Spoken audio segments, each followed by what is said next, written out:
also ran one of our first online Zoom workshops because we could suddenly have faculty from all over the world coming in. And our conversation started. A lot of people who've trained with Amy teach at the Drama School Mumbai. So at one level, she's our pedagogical grandmother. So that was just, it was just a lovely confluence of things. And as the talks went on, Amy kindly said she would curate a series within the talks, and they turned out to be really power-packed and really exciting. And I've had my mind really expanded in all kinds of ways ever since Amy has taken over the curation, because mine was more functional. I was just trying to figure out, you know, how we're going to teach and what we're going to teach and why we're going to teach what we teach. And then Amy has really taken us into like, well, how are we preparing for the future as a whole with this lovely series called Responsibility. So keep on looking out for the talks as we go. Join the ongoing conversation. I'll put it in the chat window, a couple of things. But if you've got a mailer from us, then you will see that there's a lot of information on where you can read past talks, where you can be part of a Telegram group, where you can ask your own questions and continue your own conversation. And generally, just stay in touch between Thursdays. But we are going to keep this ongoing. Apart from Diwali and Christmas, when we reconvene in January, we're going to keep this ongoing every Thursday and just add more curators to the loop, add more panelists to the loop. And for all of you who keep coming in, Pauline, others, if you have things you want if you have directions you want us to take this, to just let us know and we'll start taking it in those directions. Yes? Great. It would be lovely to know where you're all from, and the way we do that is we just put our name in the format that my name is in, like Nisha Abdullah said she's from Bangalore. Hi Nisha, good to see you again. So I'm from the Drama School Mumbai, and you can just see that format.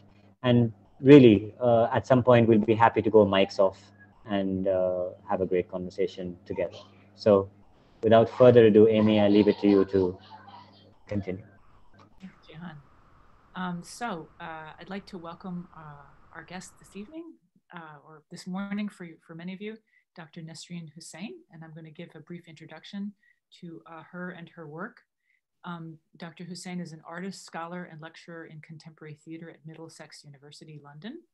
Her research interests and publications focus on the intersection of performance, politics, and activism in relation to issues of identity, agency, and belonging. She is co-editor of Global Performance Studies Journal and sits on the editorial board of Performance Research. She is the founder of Politicized Artistic Practices and Interdisciplinary Research Initiative at the Faculty of Arts and Creative Industries at Middlesex University. In 2011, she was awarded the Helsinki Essay Prize and the New Scholars Prize for the International Federation of Theater Research, IFTR. Her current artistic practice is centered around exploring identity, mobility, belonging, and the city. And so, Nesreen, as I was thinking today about our discussion this evening, I was walking along the shore where I am in Hobart, Tasmania, and what people do in, excuse me, no, what's happening? Someone's calling me. Sorry about that. I'm good. Jehan, are you there? Yes, I am.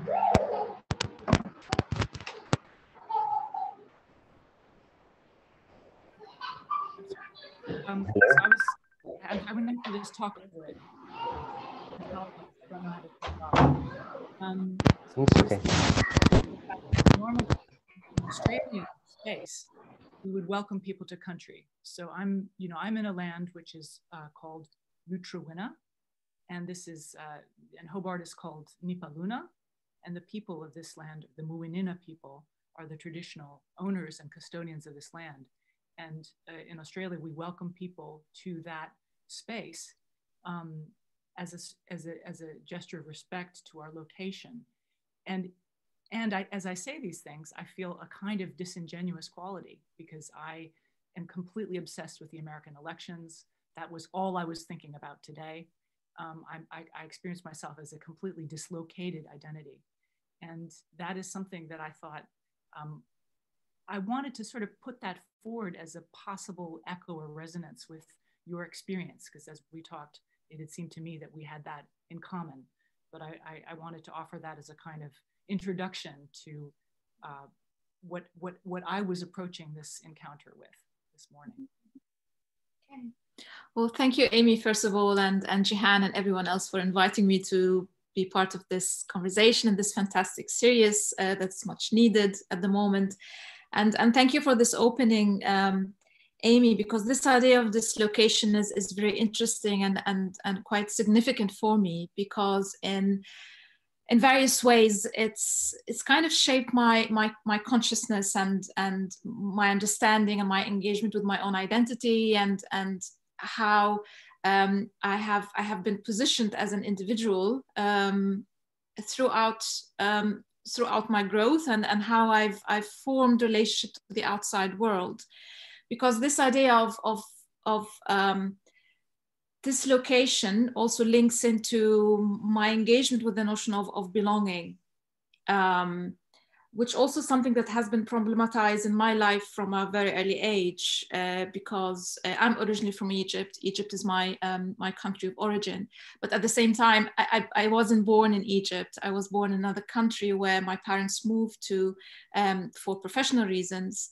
While at the same time, we kept traveling back and forth between that country and Egypt. So ingrained in my consciousness from the very early age, this idea of belonging elsewhere or always being or existing between a here and there, wherever that here and there are, and constantly moving between two locations and two modes of being and two modes of existence. And I spent all of my childhood in that country, and then we moved back to Egypt, where I've spent my school education, and I went to university to complete my first degree there. So another chunk of my life was spent in one country, and then after I finished my first degree, I moved into the UK to pursue an MA and then a PhD, and then I've ended up staying in the UK until now and pursued an academic career. So this is another a third location that was a significant part of my existence and the shaping of my identity as I grew along. So that sense of in-betweenness and liminality really shaped my understanding of myself and my identity in really deep and significant ways. It also challenged that notion of belonging for me, because I've never felt that I've really fully belonged in one of those places. And that's what also extended into my professional identity as someone whose practice shifted in between artistic practice and academic practice. And I've never felt that I fully belonged in one of those modes of practice. And also where I live at the moment and how my identity has been shaped and how I have been identifying myself as a woman, as an artist, as an academic, as an Arab, as an Egyptian, as someone who's identifying also as a person of color. So all of these different layers of existence and the different power relations underpinning this mode really shape my engagement with myself, but also with how I relate to the outside world. Because that position of being inside and out, constantly inside and outside, also put me in a position when I've become a critical observer to what I've been experiencing on an embodied level and an experiential level, but also what I'm observing around me. So it's a privileged position to be able to step outside and to observe and to question and challenge. But also it comes with its own challenges. That sense of dislocation that Amy talked about earlier can have its own tensions, and it can be discomforting at times. So all of these different layers and different levels of connection and disconnection also shape my understanding of my engagement with the notion of activism and how this can be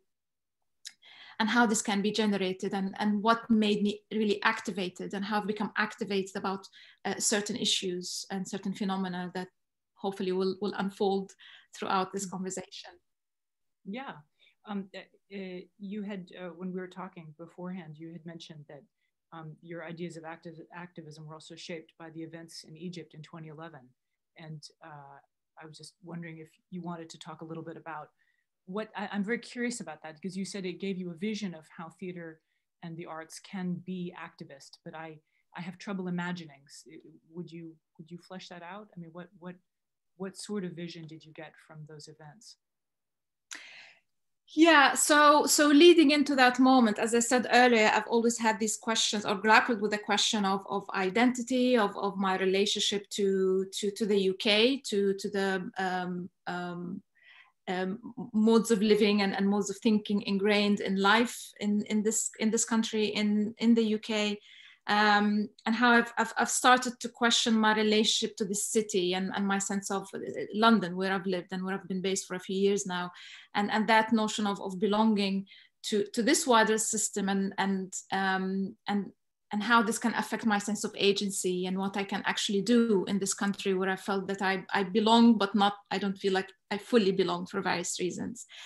And then at the same time, in 2011, a revolution started in Egypt, and it started when I was here in London. And this also emphasized and heightened my engagement with this idea of belonging and responsibility and agency, because at that moment, something has shifted also in my relationship to London and to Cairo. Because during that time, I thought that there is a revolution, there is a huge historical moment that's happening in my country of origin, and I'm not there. It started when I'm distant from that place.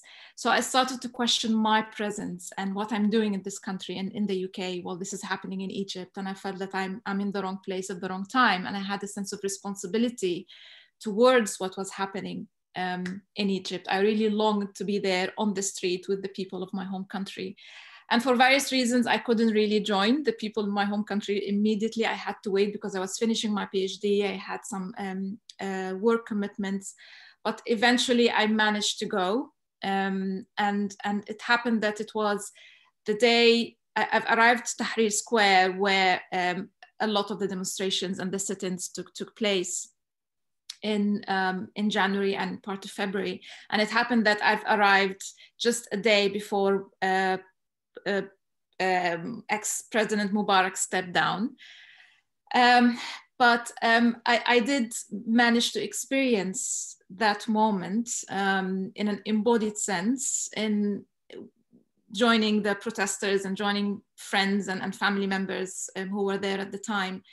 And I've experienced firsthand the impact of that moment and how it affected people's sense of empowerment and agency, and how this was reflected in art practices and creative practices, and how various forms of creative practices were utilized as political tools and as tools for political activation and for expression in ways that were unprecedented, at least in my lifetime. I've started observing this phenomena in ways that I've never experienced before. How existing mode of artistic practice were used as tools for activism and for political engagement and for artistic engagement also, but also emerging modes of artistic practices were also used quite widely, like graffiti, like chanting, for instance, at a time when these practices were really unheard of because of the state censorship and how before the revolution, people really didn't have any sense of, or any meaningful sense of ownership of public space and how they can intervene into public space. So when all of these shifts occurred, it framed these creative practices in really new and emerging and progressive ways that I haven't experienced before. So this really gave me a sense of understanding, of a deep and significant understanding of that relationship between art and activism, and the huge power that is inherent in that medium, which also include performance practices and theater, because various forms of theater practices were also utilized during that time. And there were modes of theater practice that were also newly emerging, like verbatim theater, for instance, that wasn't really very common in the Egyptian theater scene before that moment, because also verbatim theater had a useful function. It was used also as a utility, as a way to document the experiences of people who lived this moment, and also the experience of the people who died as a consequence of their political activism. So verbatim theater and documentary theater was used as a medium to document and to keep hold of those experiences and what was seen as the spirit of Tahrir that was unprecedented at the time.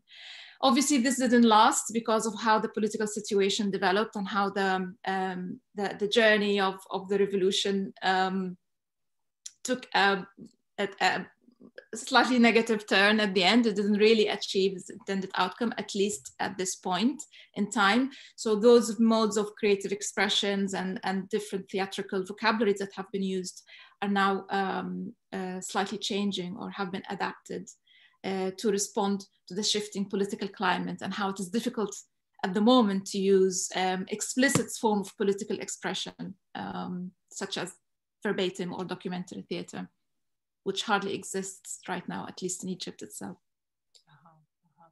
It's very, very provocative to hear you speak about that use of theater, because I think in my career, I've always thought that I was teaching something that was possibly then going to be used for political ends.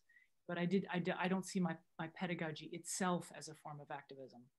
And that's so it's always sort of towards something. But I'm very provoked by the idea that it can be sort of immediately in its first application, it can be activist. Yes. What changes when you go into a British university, and what sort of does the active element in the pedagogy? I mean, that seems to be very context sensitive. Mm-hmm. What shifts when? Yeah, I mean, so what shifts when you bring an activist pedagogy into a British university? I mean, what's that experience of shifting a sort of a politically active pedagogy into a context that might not maybe have as its intention a political outcome? I'm just curious about the interaction university system. Yes.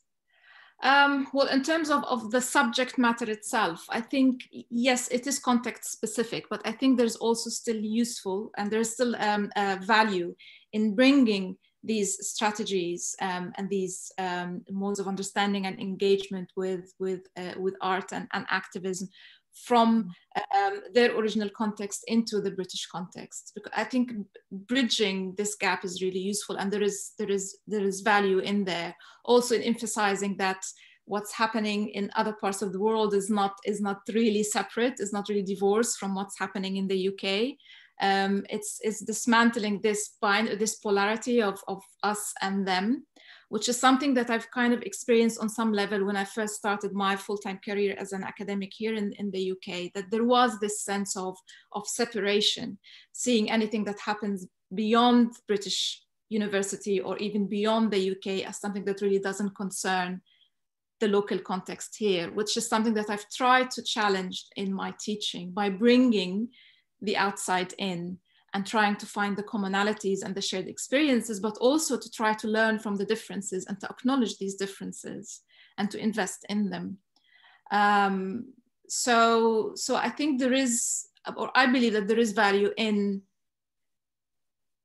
bringing these elements and these experiences from the wider global context into the British university. I think there is a need for that. There's definitely a need for that.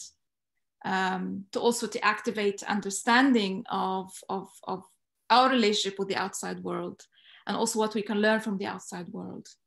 And it's a way of activating the classroom as itself as well, by looking at models of activism from various contexts, various global and cultural contexts, and recognizing what can be learned from there.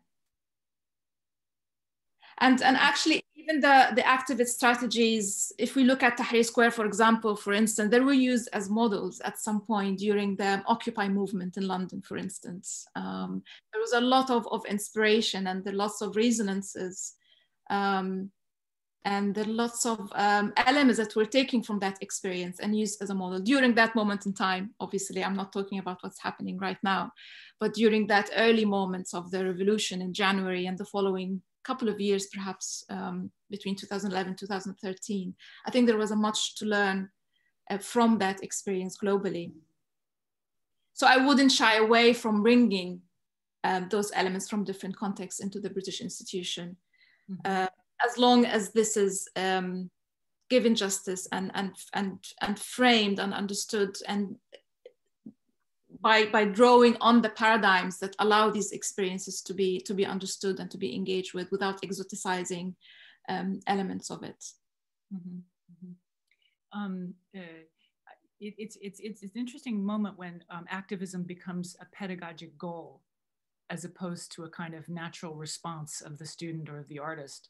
When I teach melodrama, for example, it's one of the territories of the second year of the Lecoq pedagogy.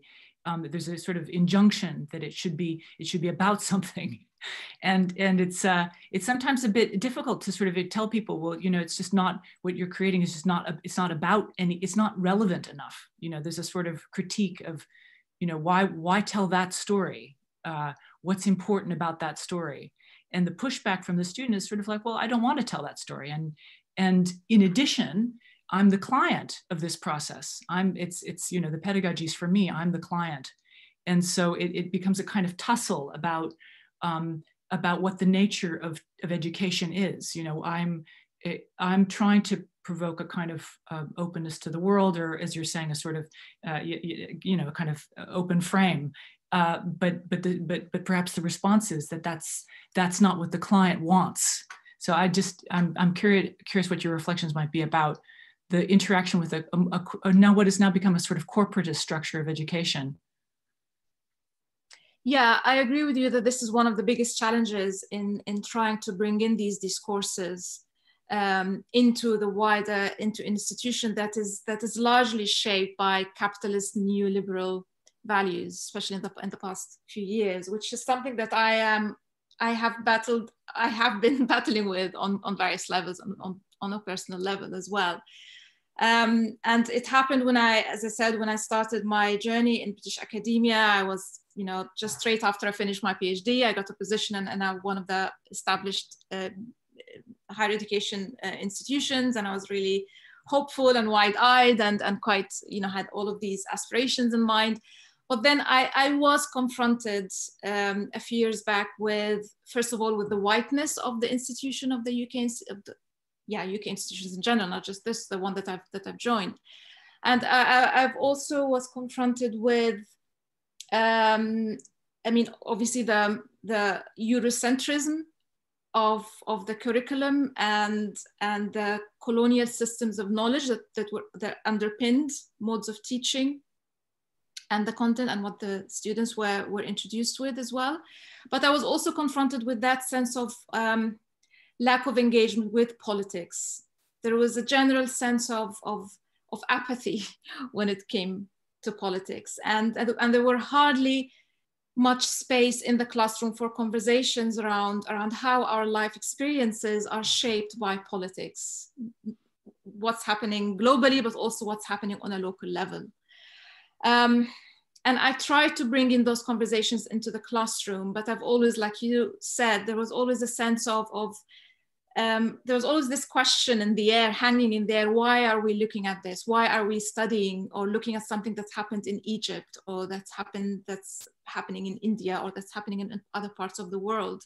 Especially that it wasn't part of a sustainable mode of engagement with wider discourses and paradigms. So conversations around politics often felt marginalized and exoticized because it wasn't embedded in a wider system or a wider structure that supported these kinds of conversations. And this is also one of the reasons that contributed to my sense of separatedness or otherness, or how I felt that I was othered. And that sense of otherness was also reflected on how my research was perceived and how my work was perceived as something that is, yes, interesting in a kind of an exotic kind of way, but really, how would it serve a widely Eurocentric curriculum? How would it serve this capitalist neoliberal institution that has or that's shaping a certain agenda in ways that would commodify learning experience. So that tension always existed from the early stages of my experience as an academic in the UK. And until now, I must say as well, I can't say that this tension has been resolved. If anything, I think it's been really heightened even over the years. And it's something that I've been battling with, and how the values that I believe in on a personal level and what I'm trying to bring into the institution is really confronted with a system that doesn't yet allow for much spaces for having these conversations. Other people have revolutions. Yes. Yes. Yeah. Well, it might, who knows, these issues might be coming closer to home daily, if not monthly and yearly. I'm thinking about, of course, my own home context. Yes. You're interested in ideas of leadership.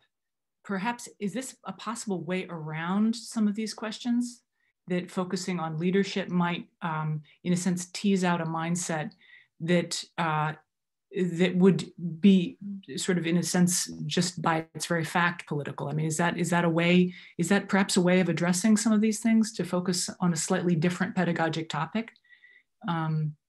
Curious about that. You had mentioned your interests in developing research and leadership.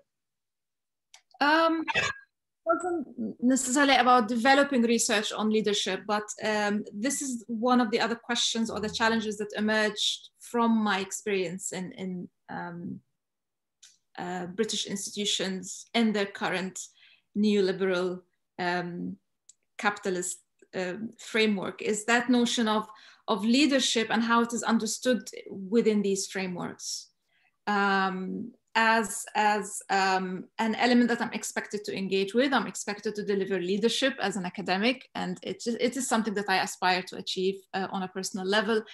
But I find that this wider system supports and fosters a model of leadership that again is in tension with my personal engagement and understanding with the notion of leadership. Because my feeling from my observation and from my experience is that models of leadership that are given to me and in my journey as an academic often model capitalist patriarchal models of leadership that again fosters a hierarchical approach to leadership, a top-down approach to institutional leadership.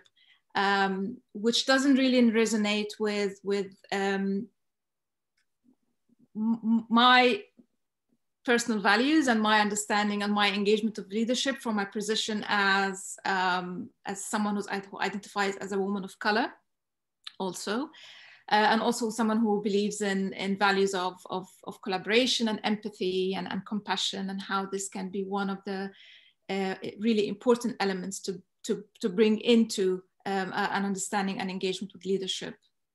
So this is another tension that I've been grappling with and engaging with, which is how to bridge this gap, or how to propose or to bring into the institution alternative models of leadership, and how these models of leadership can be supported to grow and to be nurtured in a sustainable way, and how these alternative models of leadership that doesn't necessarily foster these hierarchical patriarchal attitudes can be seen as one of the key generators of change in the current climate.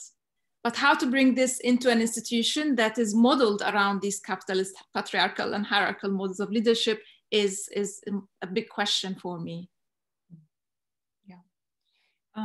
There's a question from Jehan. Jehan, I'm going to read your question out, and then if you want to unmute, you can. Okay. Good luck. Why don't you just ask it? Yeah, it's a very good one. Yeah, well, I had two actually. One is, I think I'll go with the second one first, which is, I mean, I feel similar to you, Nesreen, in the way that I was raised all over the world because of my parents and their work. We have an expression in India which is the washerman's dog. Okay, it's na dhobi ka kutta, na ghar ka, na ghat ka, because the the washerman's dog doesn't either belong near the riverbank where he washes clothes or in the dhobi's house. He lives in that liminal space. And it is this thing of not being able to identify with a particular group of people or a particular set of people. I mean, as a whole, I'm Indian, yes, but no. I'm in the UK. Am I white? No, I'm not. Am I underprivileged or subordinated in the way that people of color have spoken of it? No, not really. I don't know where I fit in all of these things. Am I a guy? Yes. Am I patriarchal?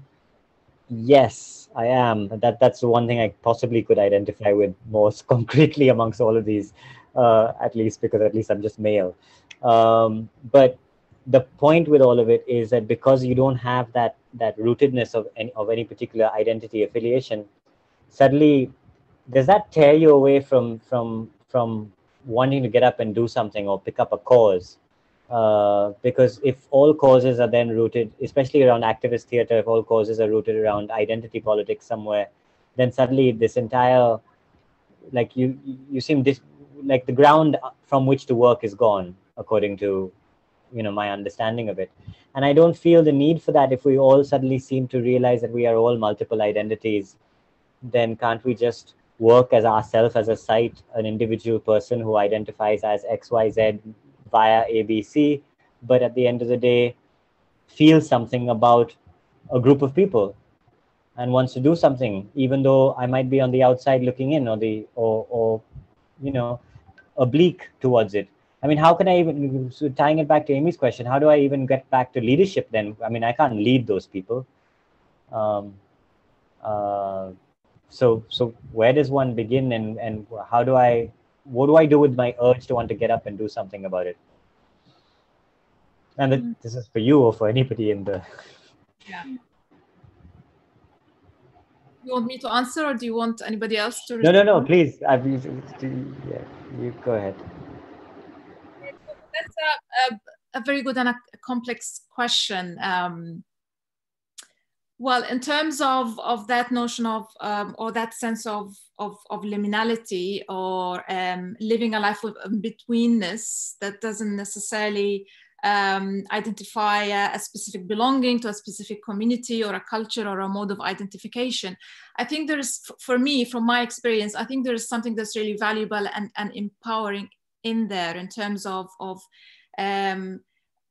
if I believe it, if I understood you correctly, that sense of entitlement and responsibility, how to act, or how to activate change to a certain situation if you're not part of it.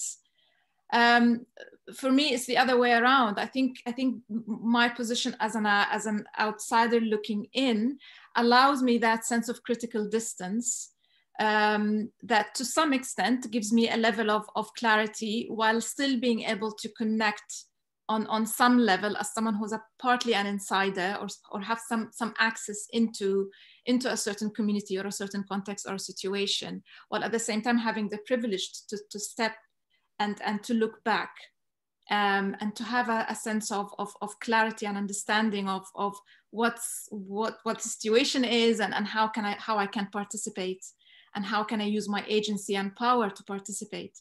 The other thing is that I often think of the post-colonial theorist Gayatri Spivak's notion of the margins, because she talks about the margins and the outside, in terms of her position as a privileged Indian academic, who's in has a quite established position in an American academy, and how she uses her position of privilege to bring the margin into the center, to bring the outside in. So the margins become margin on the margin, but at the same time is part of the center. So she looks at that paradox of the outside in. And this is something that I found very inspiring for me. And I take inspiration from that, because I really relate to that position of someone whose country of origin was formerly colonized, and now I live in the country of the colonizer.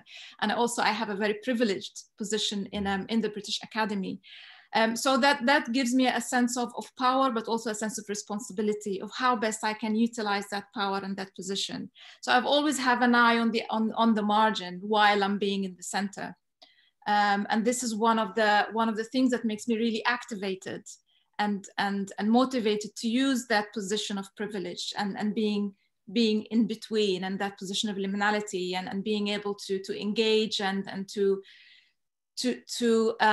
foster multiple perspectives and multiple viewpoints. I think there is something that's hugely powerful in there, that if we become conscious of, if we do foster a similar position, if we become foster of the power involved and power embedded in there, I think this would give us a huge agency and a huge motivation, but also the power to do something. I'm not sure if this answers your question, Jihan. No, I resonate with some of the things you're saying for sure, but I want to go back to Spivak now and just take a look at that and see how that changes certain approaches I have to why I sit back versus get up and do something about certain things. So it's interesting for sure. Yeah, Tara, do you want to ask your question, or do you want me? Unless you unmute yourself, I'll just simply ask your question. May I ask, how has performer-audience relationships changed in Egypt after the events of 2011, with the introduction of different approaches to performance, such as newly emergent verbatim theater? It's a question about audience relationships. What's changed in the relationships between audience and the performer since these events? Yeah. Well, the change took various manifestations, because there was the period roughly around the 2 years following the 2011 revolution, where there was still some space and some room for artistic expression and for artists and theater makers to have some level of freedom and agency to directly engage with politics, to engage with what was going on in at the time, and the implications of the revolution, and the different modes of activism. And theater makers were able to engage with these experiences in the theater work that they created at the time, using modes like monologues, verbatim theater, documentary theater. And what was interesting is that some of these works drew and engaged a different kind of audience than the type of audience that were engaged with theater before that moment. Because before that moment, theater, and I'm talking in very generalized terms, but the act of theater watching or going into theater is not like in the UK, that it's established part of cultural practice in Egypt, especially theater in the Western sense, within a Western framework. But since the revolution, because of the nature of the issues and the experiences that theater was engaging with at the time, and also because of how these works were positioned in alternative venues, for instance, that were not sponsored by the state, that were positioned in downtown Cairo, very close to where a lot of the demonstrations took place at the time.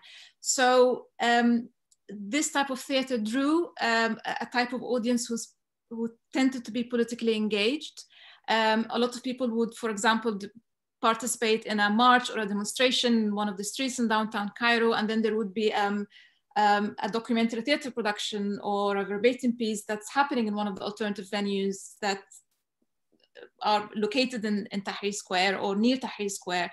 So protesters would step into the theater by the end of a march or a demonstration, or would step out into a demonstration.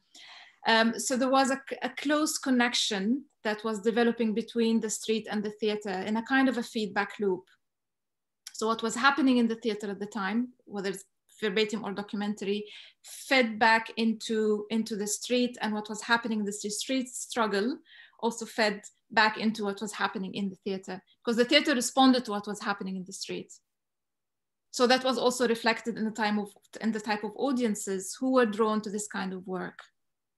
And often, especially in the early days after the revolution, some audience member would feel really activated at the end of a performance, and they would end up chanting inside the theater and then go out into the street and start a march or a demonstration, calling for the end of an oppressive regime, for instance. Also because of what these works were introducing. And because of also where these works were located and where these venues were located, very closely to where a lot of these demonstrations and violent clashes between the police and protesters were happening. So there was that extension.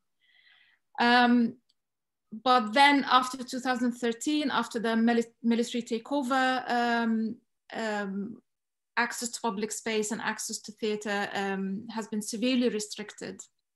So these kinds of work nearly don't exist anymore. And obviously the type of audience who used to engage with these works doesn't exist anymore. So the kind of work shifted throughout the years, and along with it, the type of audience who would engage with these works.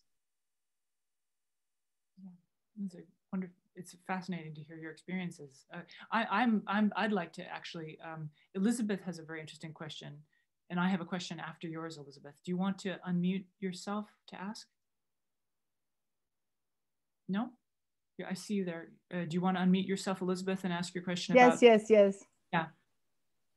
Yes. It's great to hear you. It's so empowering to hear you. You work in that space that is not your space. It's not your language, not your faces. It's just your human capacity working there. It's so empowering for me. Sorry. My question is, if you want to empower your students, and your students see you as the colonizer, and you are not the colonizer, you are not the one oppressing, but you want to empower them. So how you work, you cannot work with discourse, you cannot work with speech, you cannot introduce these ideas because your ideas are wrong, are political, are too much. So how you work from the body, how you empower them to work with these ideas, so the actor can enter into this narrative of conflict and politics without being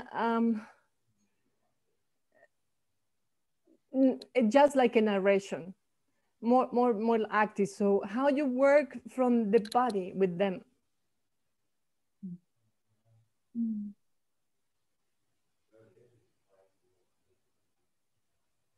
Thank you, first of all, Elizabeth, for raising that and for your question, and thank you for your presence also. It's a very good question. How do you work with the body? How do you work with the body politically? Yes, like to empower them. The thing is, I see that training is very much many times colonized. You know, we go to, well, I'm coming from a long way of also looking for ways of training actors, and I was myself trained in a classical school where you can see all the styles of theater and read all the plays that can exist, and then to gather from them. But then I went into a Grotowskian kind of training that was very, very strong, very, very physical. And then I end up here in Jamaica. And then I noticed that the training is very much to take from America, from UK, and it's trying to reemerge into this, what we are, that is now becoming kind of Africa-centrism in some way. But what I see is that the Caribbean is very different from the Africa centrism, but the African idea gives them like an identity and a big image, a big confidence to have like a right to express.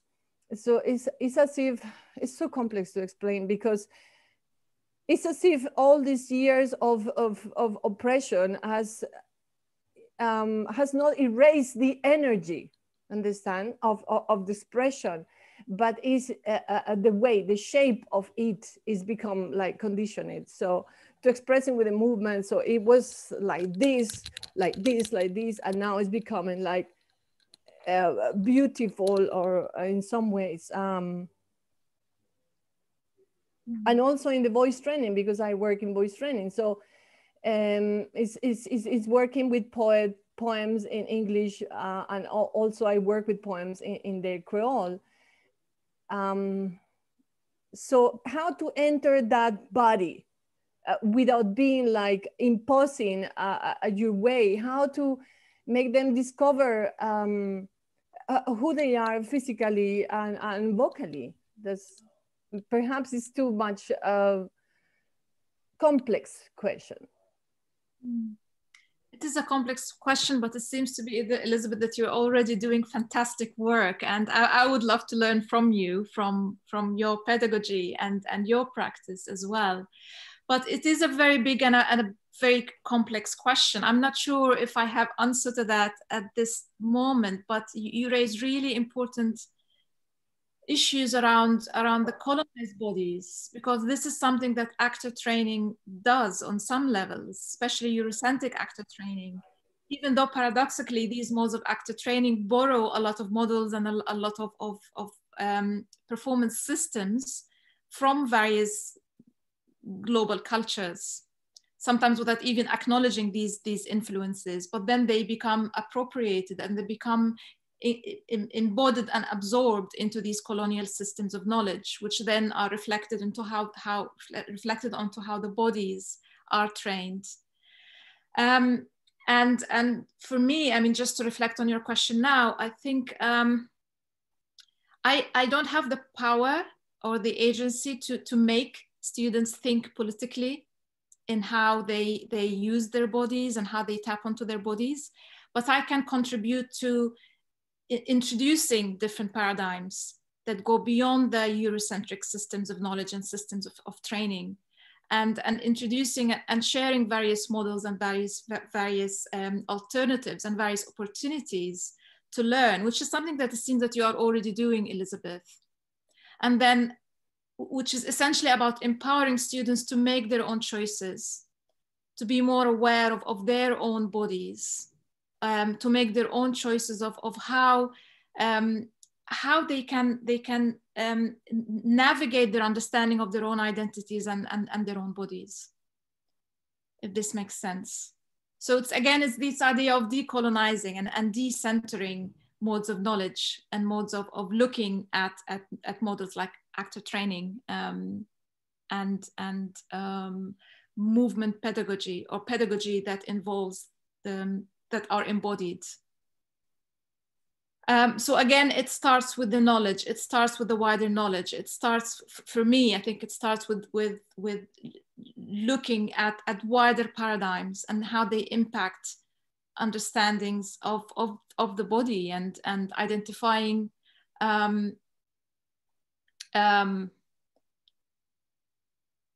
or engaging with the body on an individual levels, and making these, and being empowered to make these choices.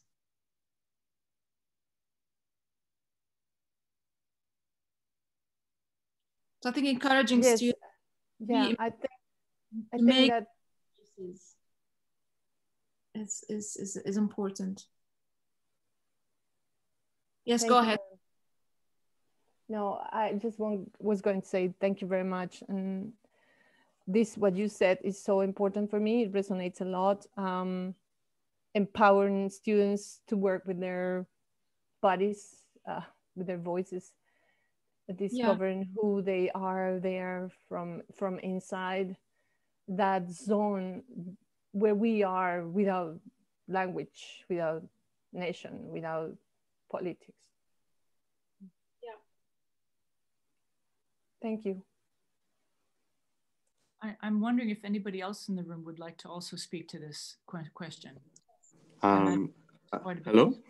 Experience in the room. Yeah. Who's that? It's Marvin. Good morning. Hi, Marvin. Good morning. Yeah. Well, it's morning where we are, right? First, I want to say thank you, Dr. Hussein, for the conversation thus far, and for this forum, and Elizabeth for that question. Elizabeth is a colleague of mine, by the way, right? We're both at Edna Manley College School of Drama. I had a question I wanted to ask, but I suspect that in some ways Elizabeth's question is touching upon some of the essence of what I might have wanted to ask. I'd answer a little bit what Elizabeth is raising, and then try to pose the question, because I can't say that I have an answer, right? I feel that the business about the body for us in the Caribbean is emergent, if not unresolved. That the idea of its Afrocentricity is a fact that, given our history, given our modern history, because the history of the New World, or the idea of the New World, is essentially a history of enslavement and then colonization. So the fact of the Afrocentrism in the body, or the Afrocentric ethos in the body, might be the unresolved acknowledgement of an energy that was transplanted here. Is that energy, that person, that being is allowed to identify itself. That is to say, on the one hand, there's this kind of anxiety or urgency for the creation of a Caribbean person that is supposed to be new because of all the different kinds of cultures that make contact on this foreign soil. But on the other hand, there are aspects of Caribbean society that acknowledges itself as a civilization in exile, or as a person in exile. Essentially, that's what Rastafari is. Rastafari refers to every island in this Caribbean as capture land. And that, in fact, what a Rastaman is an African waiting to go back. The conversations of Marcus Garvey, for example, with the Universal Negro Improvement Association, as a forerunner in any kind of Pan-Africanist conversation or global African movement, is a conversation on repatriation. It is a conversation on going back somewhere. That remains unmatched in much of the Pan-Africanist discourses, and Garvey's Jamaican. I'm saying, therefore, that whatever is happening in our students' bodies and in our students' consciousness and so on is not new. It is part of a long history of defining that remains unresolved. And that the Black Lives Movement, for example, in America, sparking in America right now, is not allowing us to forget. Because the Black Lives Movement is not an American phenomenon. Otherwise, it would have no resonance anywhere else in the world.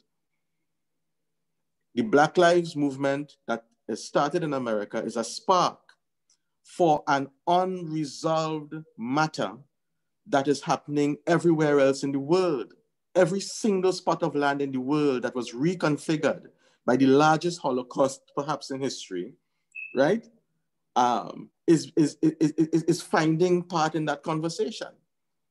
There's a whole world that is called the New World that is configured by the act of slavery and colonization. And if we try to sidestep that, right, then we are not attending to what in fact the world is.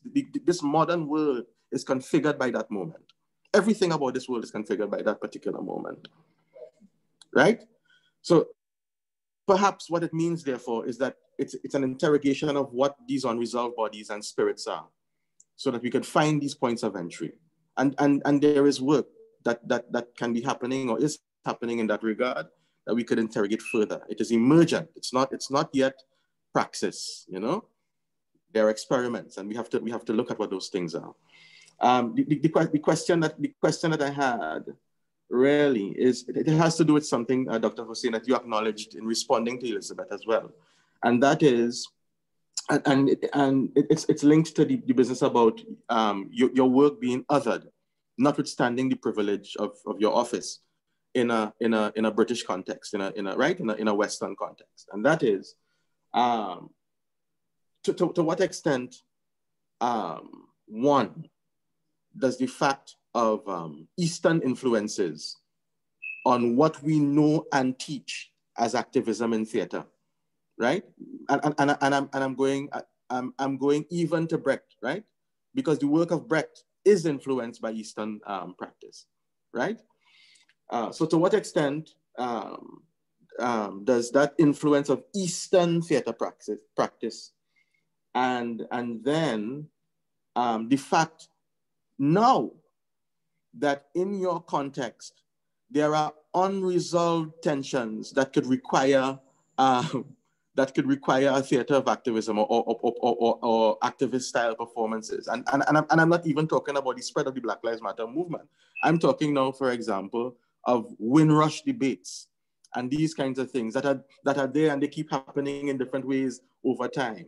How does an admission of these unresolved tensions and politics in a UK context, and the fact of that particular kind of history informing even Western, that Eastern mode, right, of performing, also informing Western activist theater praxis, allows you resonance or a point of entry, your work, resonance or a point of entry into what you might want to do. You know, that's the question.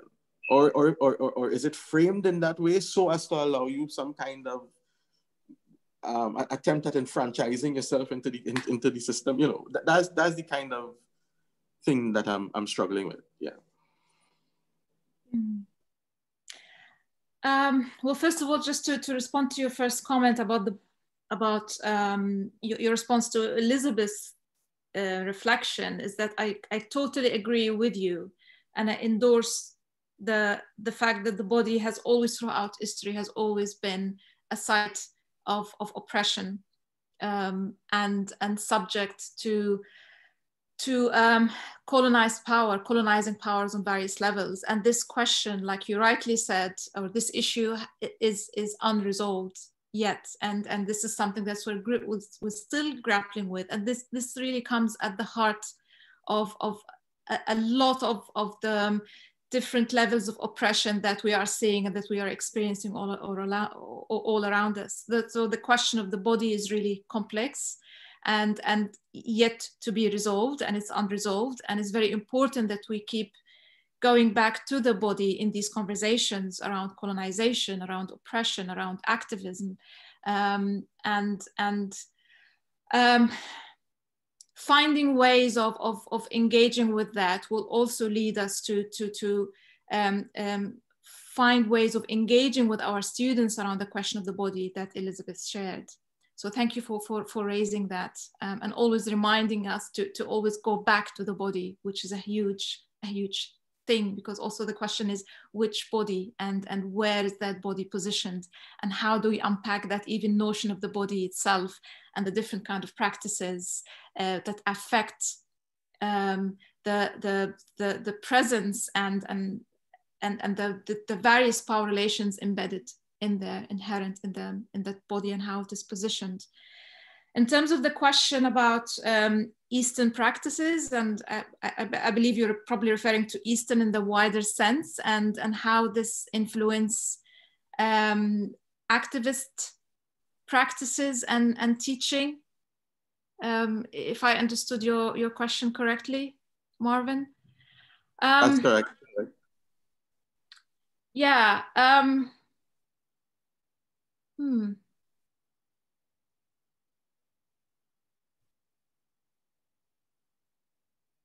Trying to think how to approach that question.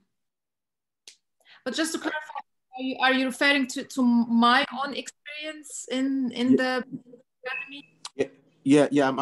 Actually, yes, that's what it is. I'm trying to see, meaning you expressed earlier in your conversation, the part of the work is also the sense of being othered in your text, right? And so I'm asking, therefore, how then can your own presence, like your work, become part of a of what might be a continuum, an ongoing conversation, perhaps on the one end, insofar as there are practices in the Western Academy, right, that seek a theater of activism, if not at least a theater that is didactic, that is in fact influenced by the East, by Asian practices at least, right? And then on the other hand, that there is much happening in your context every day, even without Black Lives Matter spreading like wildfire, right? That requires a conversation. And I'm talking about in the UK context itself, right? The fact of the UK, the fact of England being old empire, and all these once colonial residents finding occupation on the land that once, right, that once colonized your different spaces. That society is a society waiting for a conversation, because the colonized is living in the land that colonized it. That is a brand new society. I did my postgrad work in the UK, and I remember once sitting in a class where a lecturer once mentioned, and I never found this study, this is about 13 years ago, a lecturer once mentioned, that at some point in the future, the major language in London will not be English, right? I found that really very fascinating, because if that is in fact true, then England, from whence we get English, will not have the language, right, that is so much at the base of the very idea of being empire. So then there is something that there's a conversation burning on the ground in the UK too. Yeah. And so I'm asking, to what extent does that conversation, even before the rest of the fire come, right, allow the kind of work that you are doing an important point of entry? Yeah. Well, I had to make that point of entry myself. I had to make the space for myself to bring in these narratives and to bring in this discourse. I did this in the past, in the first institution that I've joined, that I've mentioned earlier, where I've noticed that sense of lack of engagement with politics. There was an absence of meaningful and deep engagement with politics. So I had to make space to bring these conversations, even on a marginal level, but just to make presence for that. And this was extended later on in my experience in the institution that I've moved to, which is Middlesex. I've also made space almost in a kind of an intervention kind of way, in a curriculum that is predominantly white, very Eurocentric. So again, you don't get an invitation for that, Marvin. I think you make the space for it. And this is the intervention. This is the pedagogical part of my understanding of pedagogical activism, is to activate and to intervene into what's already established, even in small ways, even if it's not received with a lot of enthusiasm or a lot of recognition, but there needs to be space for that. And eventually over time, this space can grow, especially now, following the killing of George Floyd and that sense of urgency, the overwhelming sense of urgency. There's no escaping the question of politics now. And looking at these various dynamics and the injustices and the imbalanced power relations. So it's very important to make space, even if that space is not invited, even is not encouraged. So making space for conversation around colonial politics, for instance, which is something that I'm also introducing in the modules that I'm teaching, from an early stage, from year one in students' experience, and trying to really engage and interrogate the status quo and challenge the status quo, and to bring in conversations around identity, around colonialism, around appropriation, around culture, around intersectionality, and just finding space for that. And over time, that space will be bigger and it will build up. And also this is a collaborative process. So I can't do this on my own as well. So engaging with others and engaging with colleagues and really fostering a sense of togetherness and solidarity around this is also really important. Because we can't do this on our own. I can't do this on my own.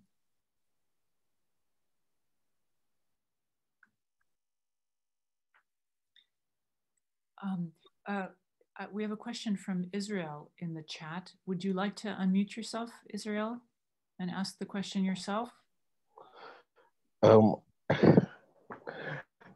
you very much, Nesreen. I obviously got in late because of the time difference. I didn't realize that the UK had changed time. But my question, it's more like a asking about the body, how is it framed for me as an actor trainer and doing my undergoing my PhD, for instance, in the UK, and having to see how we, I hope I can be heard, right? How we perceive the body itself, you know, considering all the Western canons, as it were, in terms of training, whether it's Constantine and all that, not taking, for instance, into consideration the spiritual person, you know, and so there is a like kind of a disconnection, as it were, in that connection, and also thinking about it not in a very spontaneous approach to understanding the body, you know. There's a spontaneity with probably it makes mark of generalization, you know. So when I look at that, can I frame activism in a classroom context to see that an understanding of yourself, of your body, first and foremost, it's the springboard, as it were, to localize activism, you know. I'm just thinking about it, and it's really a conversation that I'm working with, and you know, it's ongoing, as it were. Thank you, Nesreen, and thank you, Amy, also. Yeah. I go off videos just because of my broadband, so thank you. Would anybody else in the room like to address this growing conversation of the body and the practice of the body in terms of political activism? You can just unmute yourself at this point. Or other remarks. I'm sure that there's a lot of experience in the room, I'm sure. Hi, I would love to respond to that, actually. Yeah, I think that just going back to Marvin's point, and also from what Israel just said, I do think that we need to think seriously about what theater and what politics have to teach us about the possibilities, but also, you know, the perils of kind of summoning the incorporeal. Because and also going back to Elizabeth's question, like, to what end in the theater, in one way, are we seeking an escape from our bodies? And in what way are we what are we mourning when we are kind of fleeing this kind of catastrophe at the same time as experiencing this exhilaration of embodiment? Just going back to what a lot of people have brought out about the body, like, is this in some way because performance itself is threatening? And like, in what way is theater, or the way in which we're performing theater, in some way dictated by a kind of archive of history, which is what you were sort of speaking about earlier, like, and does this logic of the way that history is working kind of script performance and script our performing bodies as in some way disappearing, that somehow the physical action is, in some way, the physical action disappears in the favor of capital H history. In some way, in this way, is it favoring the bones over the flesh? And so I guess I'm sort of seeking a place in which the language and in which our conversation right now in some way isn't an ineffable absence, as you were speaking about before, but instead this presence. So I think that my question, which is an ongoing question that I know that doesn't have an answer, is like, what is our freedom? Like, what is our freedom politically, but also theatrically to enact histories? And why do we often think that it's impossible? And is this a kind of, you know, is this for a kind of freedom from history, as Marvin was speaking about before? Like, is this a freedom from history, or can it be a freedom for history where we are, you know, not afraid of these traces or these fear of memories or these fear of the present? And as we know, admittedly, you know, being able to live in the present in this instant of time is nearly impossible. So it's an ongoing question, but that's what I have to share. Thanks, Elizabeth. Nesreen, do you want to speak to that? Yeah, well, thank you for that, Elizabeth. I think you end with a very interesting remark around the notion of freedom and whether it's freedom from history or for history. And I extend that question, and I wonder if that freedom can possibly, of course, I don't have a one answer to that, but I wonder if freedom can possibly be, or the journey towards freedom can be facilitated by a deep engagement and interrogation of history. And I wonder if it's even possible to dissociate history from that journey, from that experience. So there's something that can be potentially traumatizing, engaging with history and unpacking that and examining the impact of history on the body, especially if I talk about the colonized body. But I think the road to freedom lies somewhere there, somewhere along that journey. And the possibility of empowerment and liberation, and the ability to look back at that history, to look it in the eye and challenge it and question it, I think is really important. And for me, it might be tied to that notion of freedom and liberation. And personally, this is something, I'm not sure if this is related, but to say something anecdotally, along my experience of living in the UK, I've noticed that the more I stay away from my country of origin, and the more I am physically distanced from the history of my heritage, the more I feel that I understand it more, and that I can question it and examine it with more clarity, and with a clearer and a stronger critical voice. And in developing that stronger critical voice, I felt more empowered and more liberated. So there's something that's quite really paradoxical. It's like a coming, like going back and forth, engaging with that history, coming from that history, staying away from it for a while, examine it, looking back at it, understanding it more. And in this understanding, I felt more in power and more empowered. And more liberated in a way. So it is a difficult, complex relationship of yeah, like you say, staying away from history, but also being with that history, staying with that history, and accepting and receiving what it gives. Thank you. Yeah, absolutely. Ongoing. Yeah. Well, yes. I mean, speaking of ongoing, I have the feeling that we could converse for many more hours, and I wish we could. We've reached the end of our Unrehearsed Futures hard stop. We certainly won't kick anybody out of the Zoom room. We always hang around afterwards as a kind of water cooler event. But this is the end Unrehearsed Futures for the evening. May I just please request that the wonderful conversation that we've been having this evening, we can carry forward. It's a great regret, as Jahan was saying to us, that we don't always experience the ongoing quality of the conversation. Remarks that you've made this evening, Nesreen and colleagues, are so important that they deserve to be held in a longer duration. So if we can, it would be great to carry it forward. Next week, I have 3 guests who are part of a new we're sort of moving to practitioners, writers, and directors who are seeking to work